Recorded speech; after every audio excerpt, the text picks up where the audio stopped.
Not everything in this world has a clear answer. Hello, and welcome to all you hunters of facts, seekers of knowledge, and to those just a little bit curious to Factsam, and another episode of Facts Unknown, the series in which we explore the truth behind some of history's greatest myths and unsolved mysteries. In this episode, we will be exploring one of history's most famous ghost ships, the Mary Celeste. Let us begin.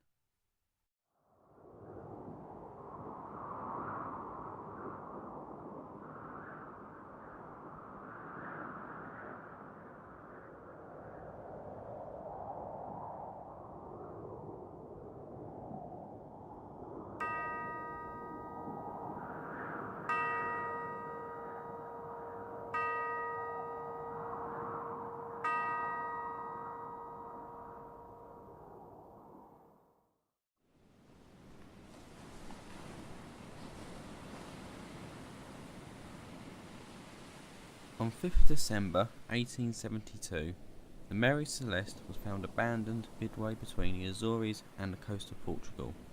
The ship's lifeboat was missing, and apart from some damage to the sails and around 3.5 feet of water in the hold, the ship was in relatively good shape. So what had caused the 10 people aboard to suddenly abandon ship? Before we delve into this, it is necessary to gain an understanding of the ship's history, which was troubling to say the least. Originally named Amazon, she was first launched on 18th of May 1861. On her maiden voyage in June the same year, her captain, Robert McClellan, fell ill and shortly after died. John Parker assumed the role of captain and resumed the voyage, but the ship collided with fishing equipment off the coast of Maine, and then on the return voyage collided with and sank a brig in the English Channel. In October 1867, during a storm, the ship was driven ashore onto rocks on the coast of Nova Scotia. She was so badly damaged that her owners abandoned her as a wreck. Between then and 1869, the ship changed hands several times, one of whom renamed her the Mary Celeste. In October 1869, the ship was sold to a New York consortium headed by James H. Winchester. In early 1872, the ship received a $10,000 refit. In October 1872, Benjamin Briggs became the ship's new captain and began to set out plans for her next voyage, which was to deliver a cargo of 1,701 bottles of denatured industrial alcohol from New York to Genoa, Italy. Briggs personally chose the crew of 7 himself and arranged for his wife and their 2-year-old daughter to accompany him.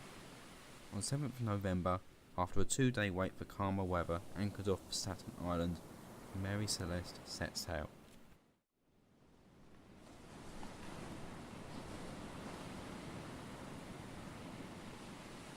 On 15th of November, the Dei Gratia, a Canadian ship, departed from New Jersey, also heading for Genoa via Gibraltar, following the same general route as the Mary Celeste. At about 1 p.m. on 5th of December, the helmsman spotted a ship about 6 miles away, heading unsteadily towards them. As the 2 ships drew close, they spotted no one was on the deck and received no reply to their signals. Captain David Morehouse sent first mate Oliver Duval and second mate John Wright to investigate. The name on the stern told them it was the Mary Celeste. Climbing aboard, they initially found the sails in a poor condition, with some missing altogether. The ship's sole lifeboat, which was a small yawl, was missing, and the glass cover on the ship's compass was broken. Searching further, they found the cargo appeared to be untouched and the water in the hold, which was a significant but not alarming amount for a ship of the Mary Celeste's size. In the mate's cabin, they found the ship's log. The last entry, dated 8 a.m.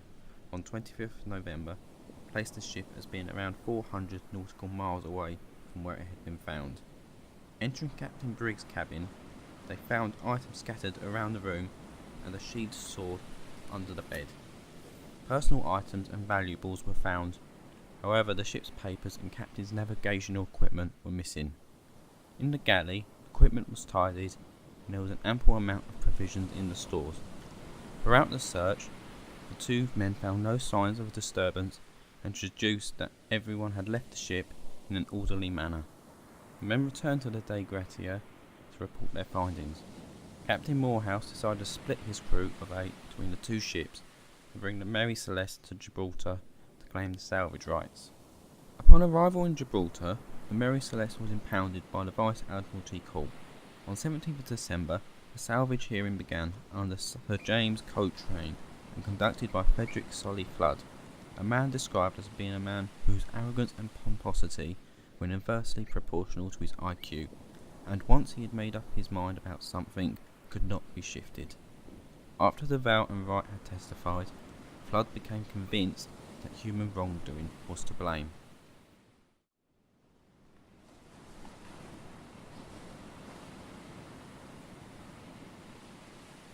Almost immediately, myths and false information began to spread and believed to be the truth.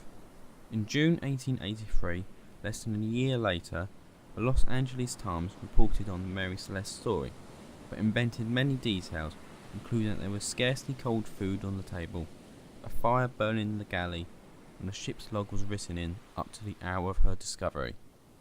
The story of the Mary Celeste would more than likely have been lost to history if it had not been for Arthur Conan Doyle. In January 1884, he published a story titled J. Habakkuk Jepson's Statement, which retold the story of the Mary Celeste from the perspective of a fictional survivor. He changed many elements of the story, including the date and even the name of the ship. Doyle never intended nor expected his story to be taken seriously, but despite this, his story gained more popularity than the actual events ever did at the time. Over the years, more false survivor stories have emerged. In 1913, the Strand magazine printed an account from an Abel Fosdyke, who claimed to be the steward on the Mary Celeste. In his account, all of the crew had gathered on a temporary platform to watch a swimming contest. The platform collapsed and everyone except Fosdyke died either by drowning or being eaten by sharks. Despite being presented as a serious solution, there were many mistakes, such as wrong names, incorrect number of crew, and an ignorance of nautical language. Another hoax story emerged in the 1920s, when Chambers Journal published an article from Irish writer Lawrence J. Keating, presented as a survivor story, which was later expanded into a book, The Great Mary Celeste Hoax. It followed the John Pemberton and claimed there was a conspiracy involving the Dei Gratia. However, this also contained major errors, most notably spelling the name of the ship in the same style as Doyle had, and when asked to do so, Keating failed to produce his witness.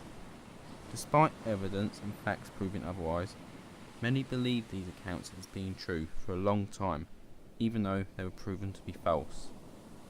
So with the myths and inaccuracies out of the way, let's get into some of the theories surrounding what may have actually happened to the crew of the Mary Celeste.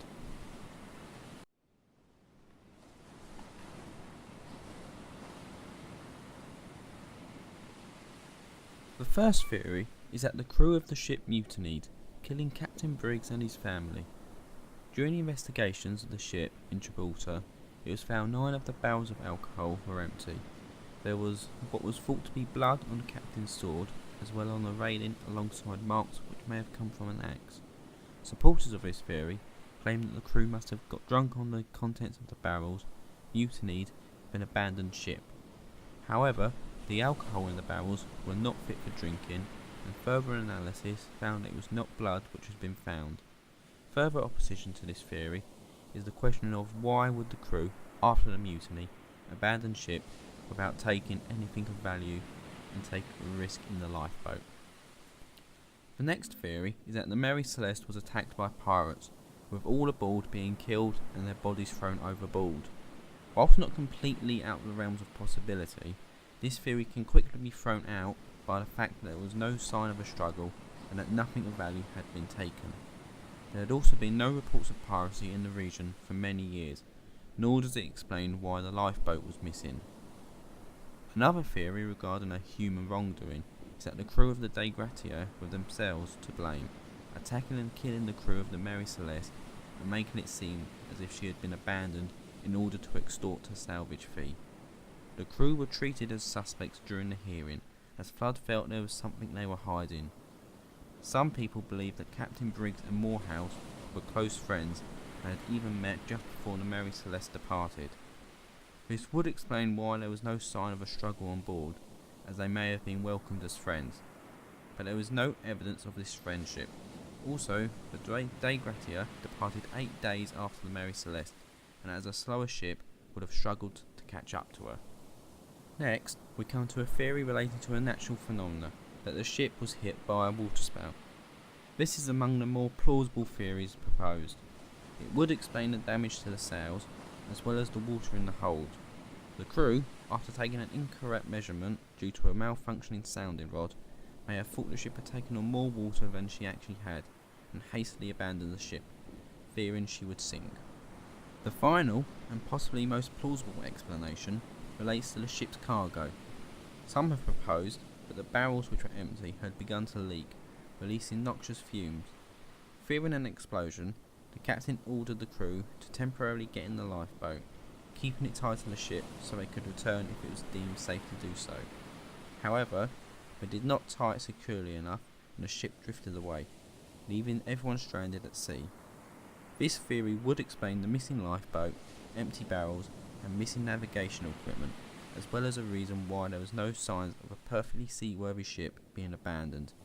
Initially, a lack of damage or signs of an explosion ruled this theory out, but a 2006 experiment by Andrea Seller of University College of London found that if such an explosion had taken place, it may have left no soot, burning, or scorching through a pressure wave explosion. So that wasn't quite our final theory, as we now come to those which are a little less serious.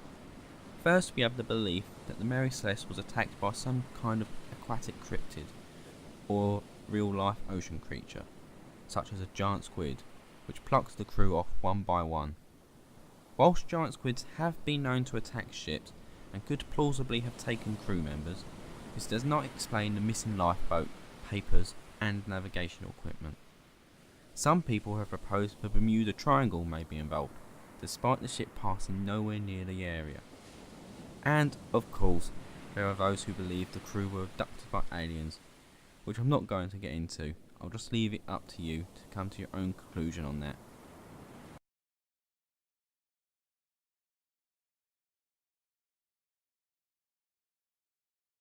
We may never find out what really happened to the crew of the Mary Celeste.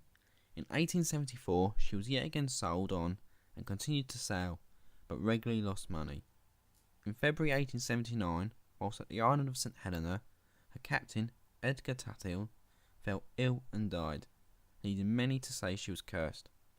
She was sold again in February 1880, and in November 1884, her new owner and a group of Boston shippers conspired to commit insurance fraud. The Mary Celeste was wrecked near Gunavay Island. Investigations uncovered the fraud, and the owner's reputation was ruined, and he died in poverty 3 months later. One of the co-conspirators went mad, and another committed suicide, strengthening the curse claims. The ship itself was unsalvageable, and no longer exists. So this leaves us with only accounts of the time to come to a conclusion.